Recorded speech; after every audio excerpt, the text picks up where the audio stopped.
Hi everyone, welcome back to my channel. This is Tarot with Honey, and this is my second video. Nung unang video ko is medyo mahina yung boses ko, no? So ngayon, itatry ko na lakasan. Wala kasi akong mic na kiniklip sa bandang baba. So, try ko na lang talagang magsalita ng malakas. So, ang video ito ay na may pamagat na bakit di ka ng crush mo. Tatalakayin natin kung bakit hindi sila nanliligaw sa'yo o bakit hindi ka pa na nagpapaligaw at kung ano ang naghihinder sa kanila, nag-stop sa kanila para ligawan ka at kung anong nag-stop sa'yo para hindi ka magpaligaw. So, vice versa siya. Maaaring itong reading ay tumutukoy sa kanya at maaaring ang reading na ito ay tumutukoy sa sitwasyon mo. Meron tayong tatlong option. Ang option number 1 ay ang ube, fulboron. Ginamit ko yung mga snacks, no, para pili kayo anong mga paborito nyong snack dito. Goldilocks, ube, fulboron. Ito naman, ito gusto ko, chocolate. At pangatlo ay ang dynamite chocomint. Yan, marami rin may gusto niyan kasi mint na, may chocolate pa. Ano? Option number 1, option number 2, tsaka option number 3. Pili kayo, ha? Disclaimer lang, ha? For entertainment purposes lang ito. So, pili na kayo kung anong mga nararamdaman nyo. Option number 1, option number 2, option number 3.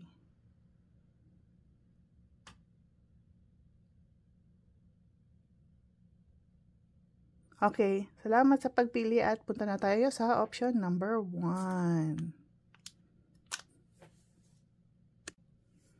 At ito na nga mga pumili ng option number 1. Goldilocks, ube, polvoron.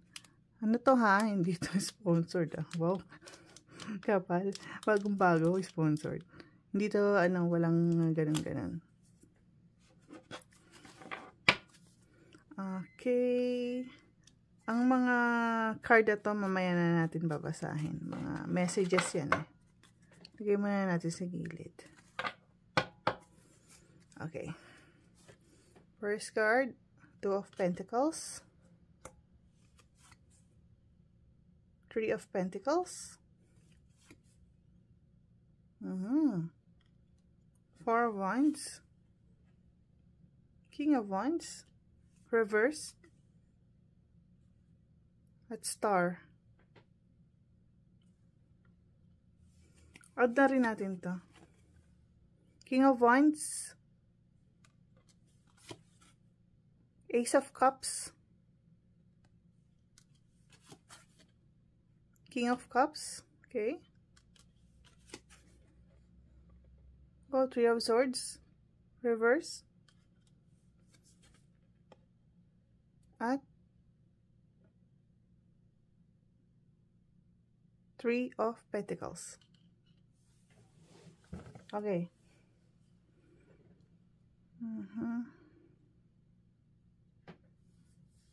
Wow.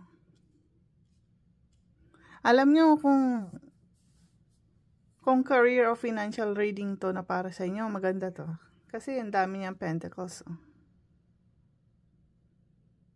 Meron ding 4 of Wands.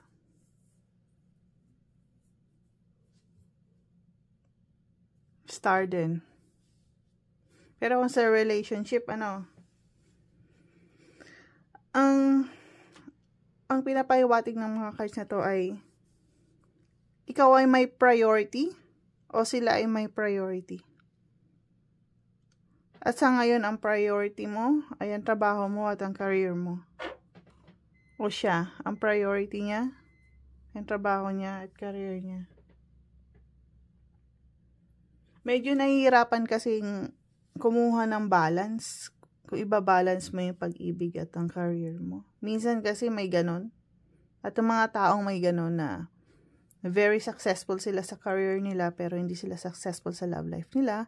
Meron mga ibang taong very successful sa love life pero hindi sila successful sa career nila. You can't have it all, kumbaga.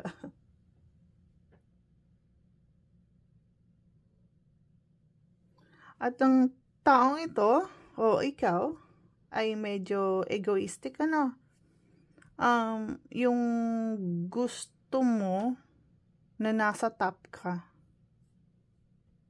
Yung before ka pumasok sa isang relationship, gusto mo yung may pagmamalaki ka. O gusto niya, may pagmamalaki siya.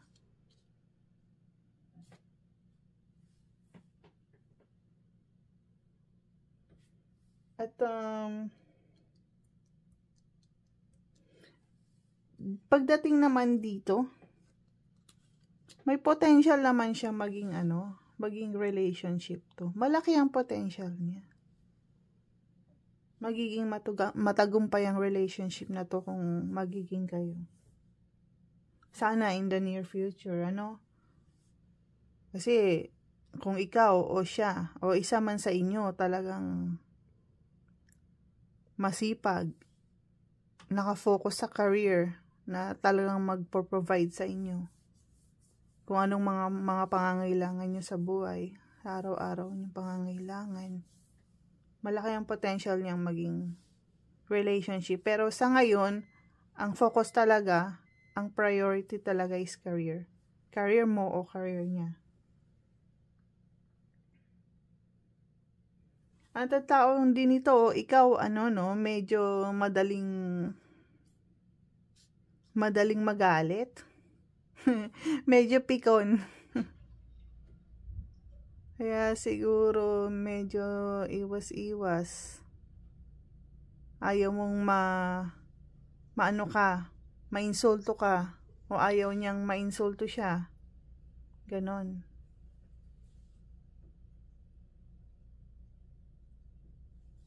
At mapapayo ko lang kasi minsan may dahil nga sa medyo pikon, may masasabi kang hindi maganda. Payo ko lang, wag kang yung isipin mo muna yung sasabihin mo. O isipan niya muna yung sasabihin niya. Kasi may na-hurt. Siguro nga dahil gusto niya na on the top siya o on the top ka.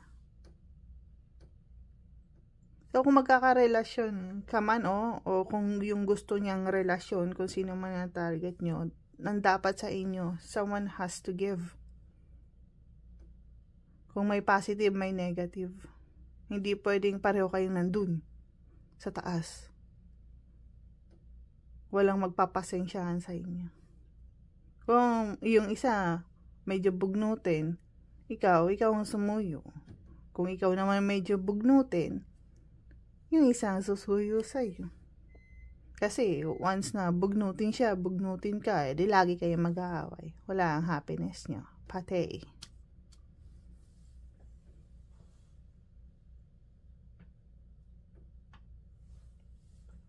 So yun, ang card na to ay about someone o ikaw na may priority, na ayaw mo na magkarelasyon because you have priorities. Kung career reading to, napakaganda, daming pentacles. So, star card. Tsaka 4 of Wands. Kung career reading to, kung anumang effort na binibigay, magkakaroon ng magandang resulta. Pero yun nga, sa reading na to, love. Yun din ang nakaka-hinder kung bakit ka walang jowa. Kaya tingnan natin itong mga card na to kung anong ibang message. I can't handle your love. Hindi nga niya kaya.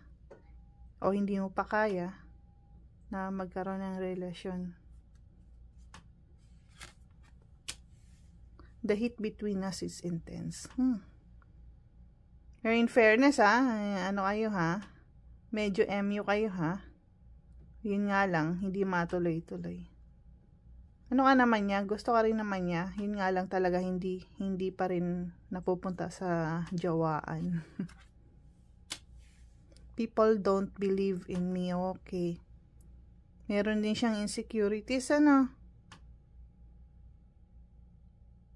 Kaya siguro gusto niya na on the top siya, may papatunayan na siya para mawala yung gantong mentality na iniisip niya na hindi naniniwala ang tao sa kanya. Open your heart. It will help you attract more love. Wow. Open your heart or open their heart para at least naman. Pangit kasi yung trabaho na ng trabaho, wala. Hindi balance ang life mo. Pag ganun. Kailangan mo rin naman ng pagmamahal.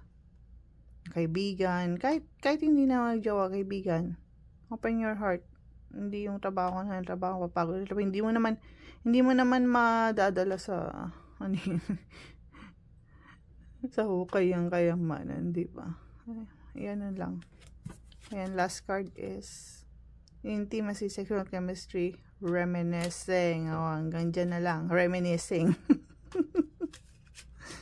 Walang action, reminisce lang. Pero magandang chemistry nyo. Maganda. May chemistry kayo, yun nga lang talaga. May priorities. Okay, yan ang option number 1.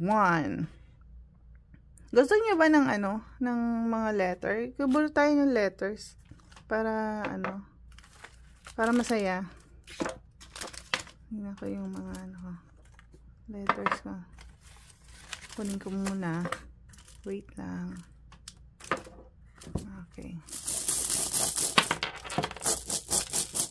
Hindi ko na bubunutin, gaganyanin ko na lang. Dami. Okay. Z, N, S, B, C, I, E, G. Isip kung sino yung mga yan.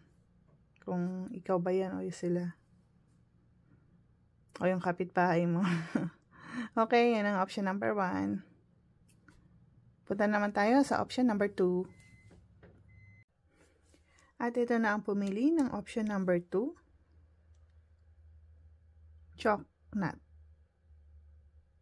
Try kong medyo lakasan ang boses ko, kasi yung first video ko parang, hindi parang mahina ang boses ko. Try ko, wala kasi akong mic So, mamaya ko na to, babasahin sa huli. Ito muna, ang spread. Strength card. 4 of Pentacles. 6 of Cups. Queen of Wands. The Moon. 4 of Pentacles. 4 of Wands. Nice. Knight of Cups. 4 of Swords, reverse. At the Star, reverse.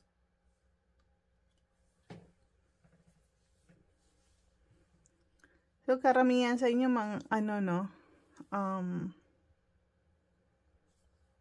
Capricorn, Taurus, Virgo.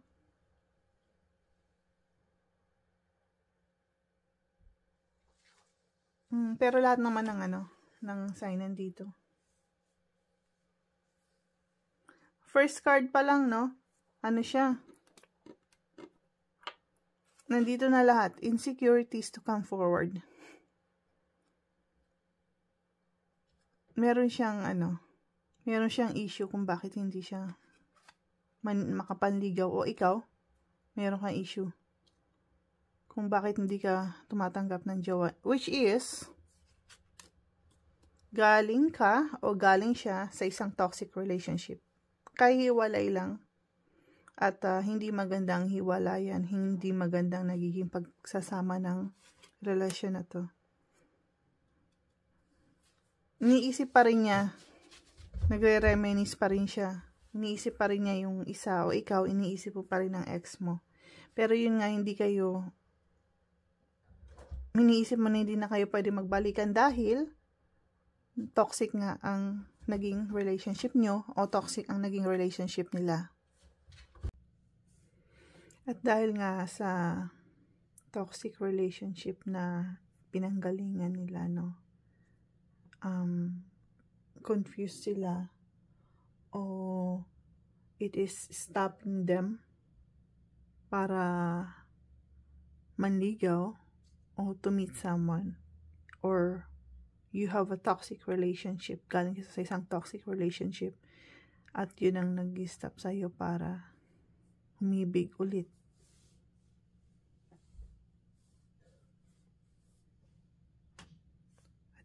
Itong Four of Pentacles, you're saving yourself.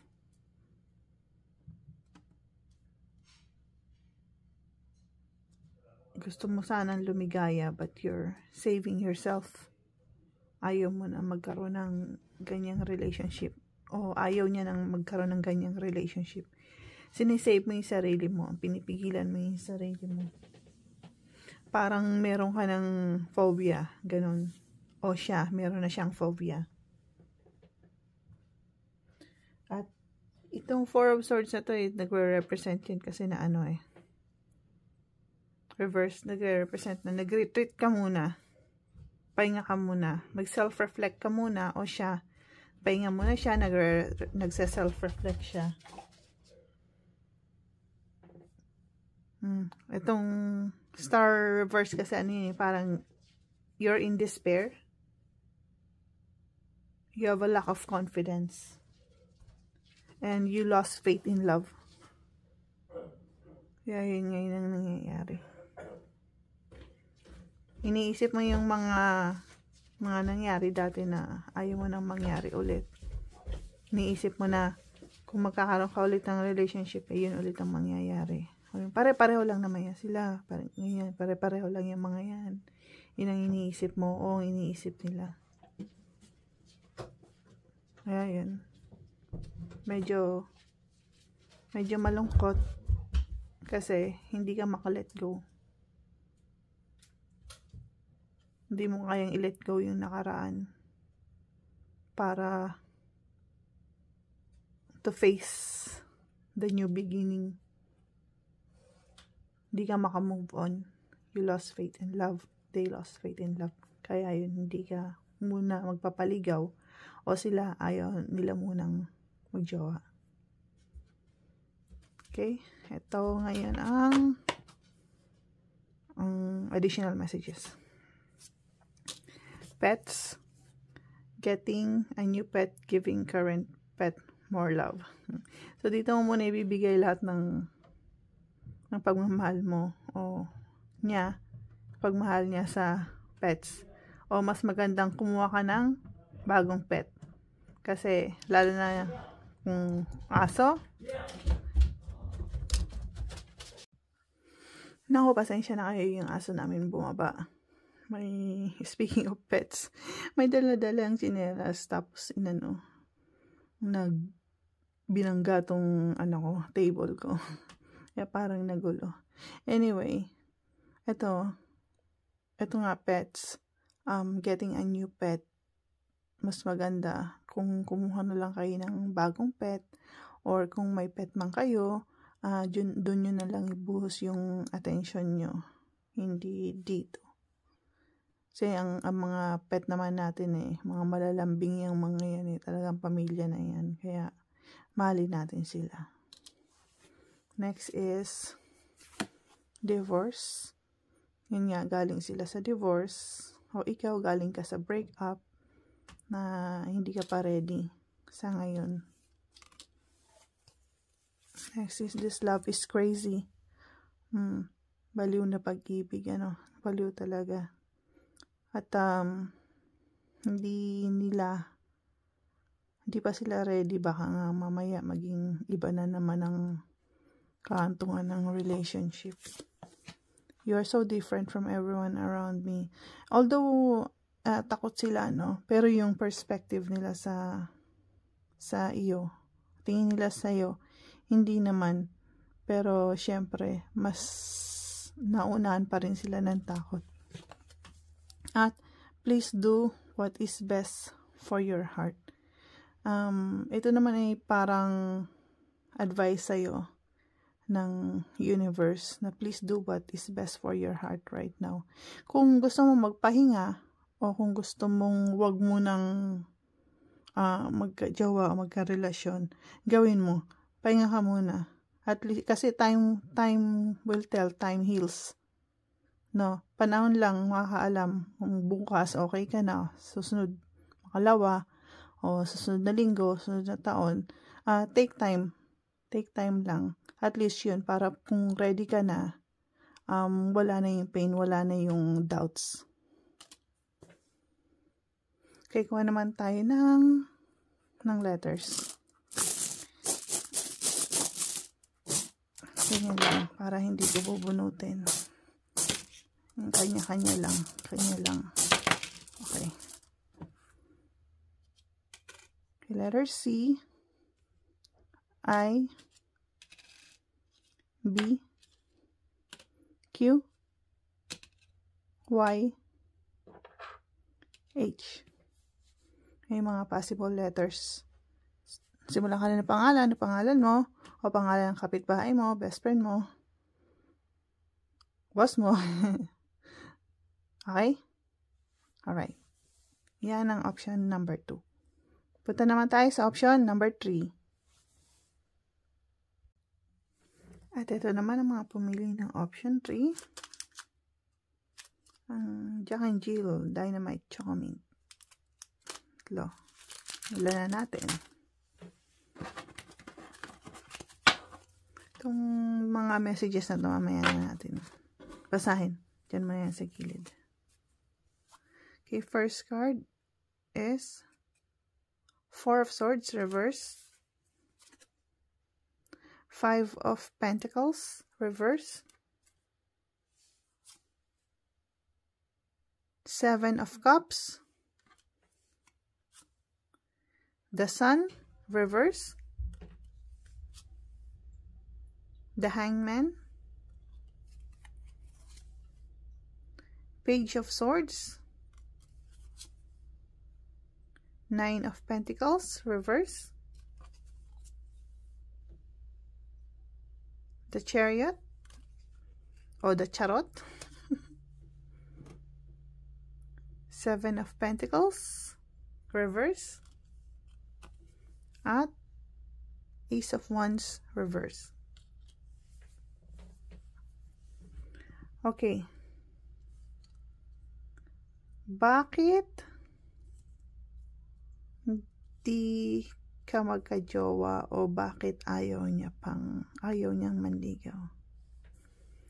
Ikaw o ang taong ito ay exhausted dahil nagre-recover ka pa sa financial loss. May nangyari na kailangan mong gumastos ng malaki at ito'y nag-dent sa iyong kakayahang financial.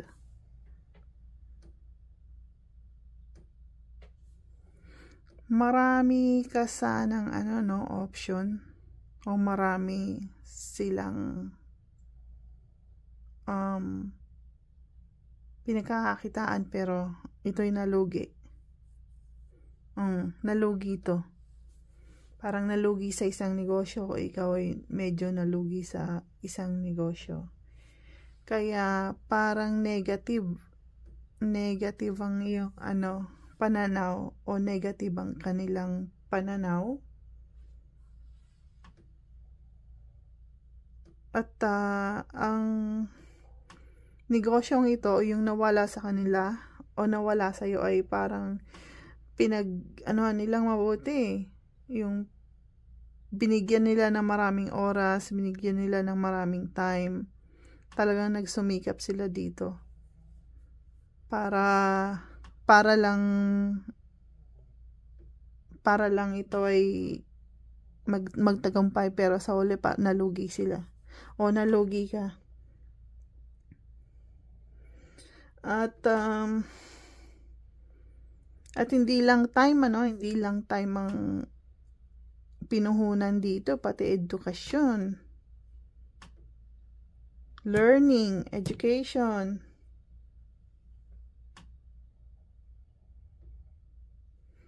Nag-invest ka ng marami. Nag-invest ka ng maraming work time.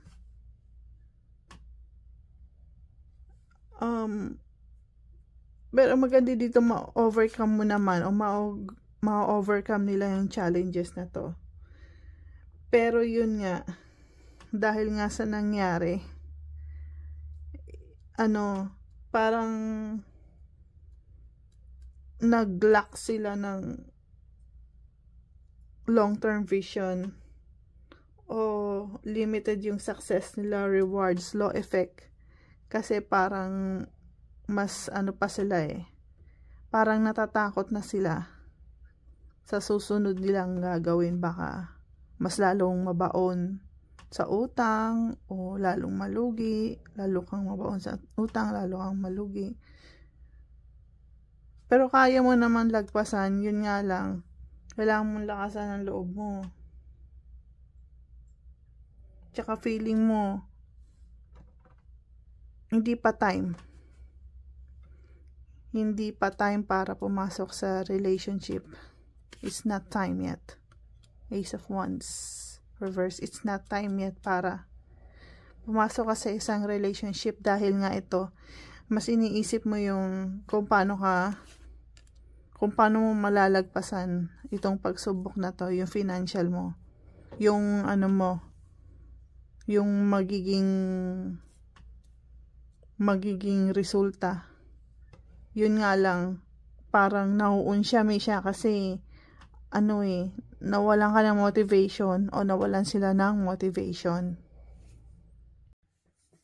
So ito nga, ikaw o ang taong ito ay iniisip mo na it's not time to have a relationship yet, because meron ka pang inaayos mo pa yung negosyo mo, yung trabaho mo, na pinagtutuunan mo ng pansin yung resolbahin mo na kung ano may dumating na problema sa'yo.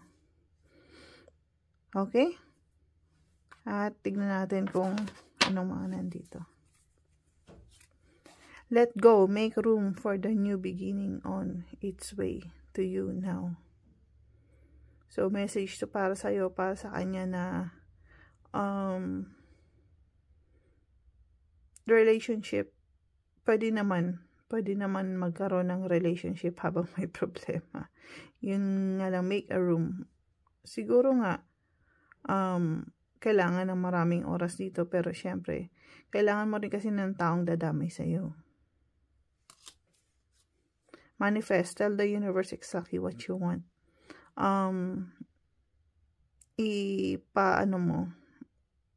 Ipa sa Diyos mo, magdasal ka na sana maano na yung problema mo, masolusyonan na, para naman, at yung puso mo naman ang ang bigyan mo ng pansin.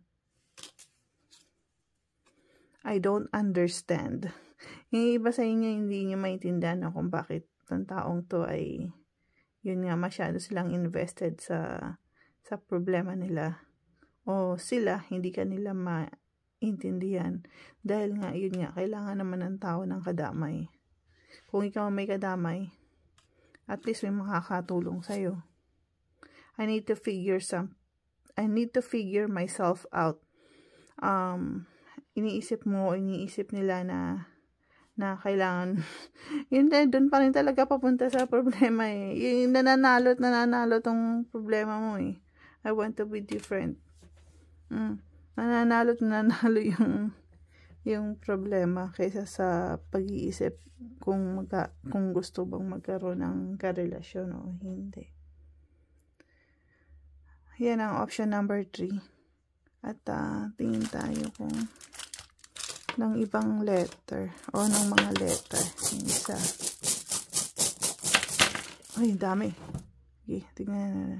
I, S, K, J, A, V, L, R, X. Inflation ang dami nyo daming may mga financial problem. Yung relationship, reading naging financial problem na. Ang dami. Okay, yan ang option number 3. Maraming salamat sa panonood ng video ito. At pasensya na kayo, nabubulol ako o mahina pa rin ang boses ko katulad ng first video ko nung isang araw. Kung mahina pa man ang boses ko ngayon, i-comment nyo na lang. At sana mag-subscribe kayo, like or share this video kung nagustuhan nyo. At mag-upload ulit ako sa isang araw ulit kung matatapos ang pag-upload dito kasi medyo mahina yung internet namin. Yun nga, subscribe, comment down below kung anong gusto nyong pick a card at notification bell na rin at paki-share, like this video. Di pa ulit-ulit ako. Yun nga. Sige, bye-bye. Sa susunod ulit. Thank you.